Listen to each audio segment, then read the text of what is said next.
We were taught hard work from childhood and were told that hard work would definitely lead to success. But this is only part of the truth. No one teaches us in childhood how to enjoy work, love her and be happy to complete the tasks. They teach that in order to achieve success, you need to work hard and a lot. To get a good job, you need to study hard. Not a word about the love of study or work. Everything is through strength, through overcoming oneself. As a result, the child grows up with the idea that for a successful life it is necessary to work hard and a lot. Remember yourself or the words of others. Work again, as I don't want to get up when it's the weekend. For such people, work goes through the force, through self-abuse. And the worst thing is when this lifestyle starts to suit. A person comes to terms with the fact that he, as a workhorse, has to do things every day that he does not like. This is where self-destruct begins. Hard work is certainly admirable and enjoyable, but achieving big goals brings even more pleasure. The key to achieving goals is not how persistent you are, but what exactly you do. If the janitor works several times more hard than his colleagues, he will not be able to become the head of the company, will not be able to buy a decent house and send his children to study at a good institute. You wake up before everyone else, work 24 hours 7 days a week, practically do not sleep, do not rest, and there was no money either. What's the matter? If hard work guaranteed wealth, then miners, janitors, teachers and doctors would be millionaires, and MPS and securities speculators would barely make ends meet. But the situation is a little different. Hard work all over the world is not a guarantee of success. Since ancient times, hard work has been treated as a curse, as an unpleasant duty that a simple person cannot avoid. Slaves, serfs, factory workers, ordinary managers of large corporations are the cogs and nuts that ensure the bliss of 2% of people from the privileged class. Some people are born with more money than any of us can earn in a few generations. The sons and daughters of oligarchs are incredibly rich. They will be rich all their lives, and they will inherit their fortune. They have their money not because of hard work, but only because one of their ancestors was smart enough and quick-witted enough to invest the money correctly. It is not hard work that is important for wealth, but proper birth. You need to be born either in an initially rich family or in a country where all conditions, in a certain period of time, will correspond to fabulous enrichment. Would Bill Gates have created Microsoft if he had been born somewhere in Yugoslavia or Jamaica? Russian oligarch Roman Abramovich, would he be able to make a huge fortune if he was born in the USA or Canada? Maybe Elon Musk would have become the most famous man on earth if his parents were Tibetan cattle breeders. We were born neither at that time nor in that family. Initially, we did not have access to a good education, to the right environment. We did not have several $100,000 for startup capital stored in our bank account. From birth, the only thing we were taught was that we need to study well, and then maybe our work won't be so terrible. We can even afford to buy a car, a tiny apartment, and have as many as 3 pairs of shoes. We did not initially believe in the myth of education. Everyone has an example of people with several educations who cannot be called rich. But somewhere there is another opportunity to make a lot of money. We all remember about it, but not everyone strives to implement it. Find a job where you can steal or take bribes.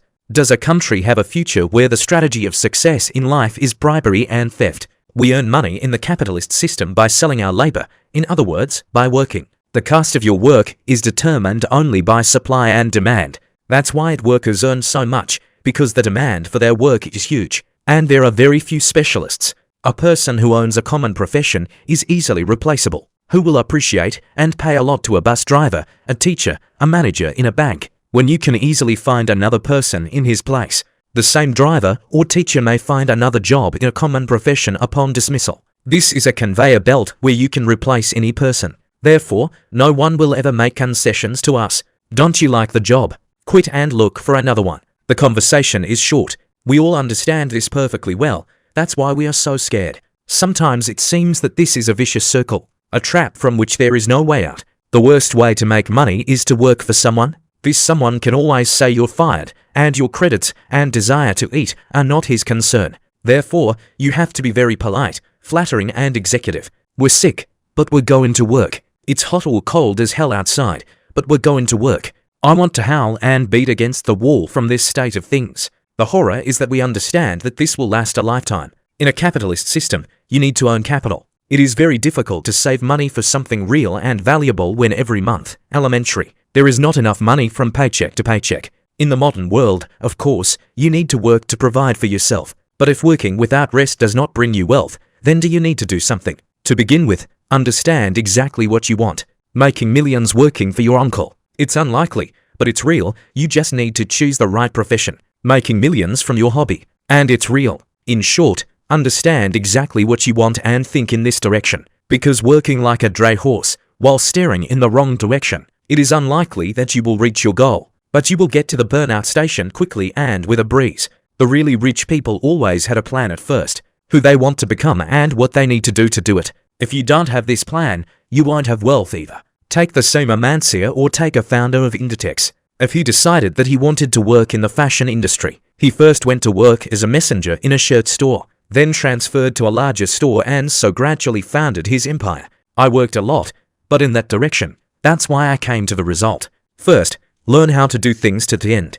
Often we give up, stopping just half a step away from success. Therefore, if you know that you are going there, go boldly and to the end. You can only stop and go the other way if you realize that this is not what you want at all. Learn the art of small steps. Often people make grandiose plans, get goosebumps from it and sit still. Why?